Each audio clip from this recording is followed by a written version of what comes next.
पता चला।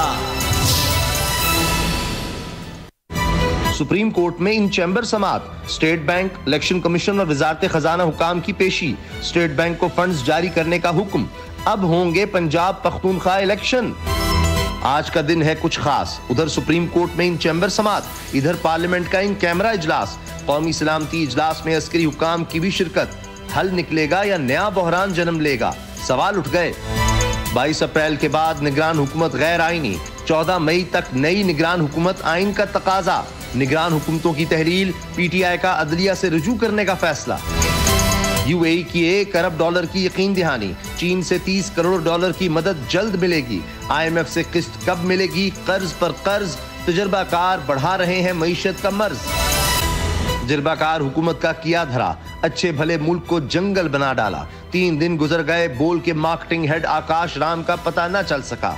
बेबस मां की फरियाद, आकाश हिंदू है मगर है तो पाकिस्तानी। बिस्मिल्लाहिर्रहमानिर्रहीम, अस्सलाम वालेकुम। मैं हूं मोहम्मद उसामा गाजी और आप देख रहे हैं पता चला। आज दुनिया भर में यौमुल कुद्स जोशो खरोश से मनाया गया। यह दिन रमज़ान मुबारक के आखिरी जुमअतुल मुबारक को मजलूम फ़लस्तीनियों के साथ यकजहती के इजहार और इसराइली की जारहियत और बर्बरियत के खिलाफ मनाया जाता है, जिसका आगाज़ 1979 में ईरान से हुआ। इस बरस भी यौमुल कुद्स के करीब आते ही इसराइल ने फ़लस्तीनियों पर जुल्म और बर्बरियत का सिलसिला तेज़ कर दिया। मस्जिद अक्सा पर नमाज के दौरान धावा बोला गया। मस्जिद की बेहुरमती और नमाजियों पर तशद्दुद के मंजर देखकर हर मुसलमान का दिल जख्मी हुआ, मगर मुसलमान बेबसी के घूंट पीने के सिवा कुछ नहीं कर सकते। इसराइल के जुल्म और बर्बरियत से बड़ा सितम यह है कि दुनिया में 52 से ज्यादा मुसलमान रियासतें हैं, मगर इनमें अक्सर को इसराइल की मजम्मत की तौफीक भी नहीं होती। और जो रिवायती मजम्मती बयान आते हैं, अगर आते हैं भी, तो इसराइल इसे जूते की नोक पर रखता है, क्योंकि आलमी ताकतों के इस बगल बच्चे के खिलाफ कोई मुल्क और आलमी इदारा अमली कदम उठाने की जुर्रत नहीं कर सकता, जिससे इसका हौसला मजीद बढ़ता है। पाकिस्तान की बात करें तो यहाँ हम सियासत के झगड़ों से उलझे हैं।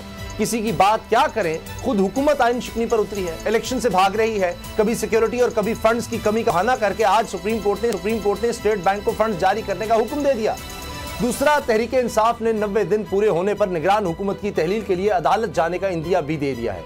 हालात किस तरफ जा रहे हैं, क्या हो सकता है, इसी से आगाज करेंगे। सैयद मुजम्मिल शाह मेरे साथ हैं। मुजम्मिल, अब तो चीजें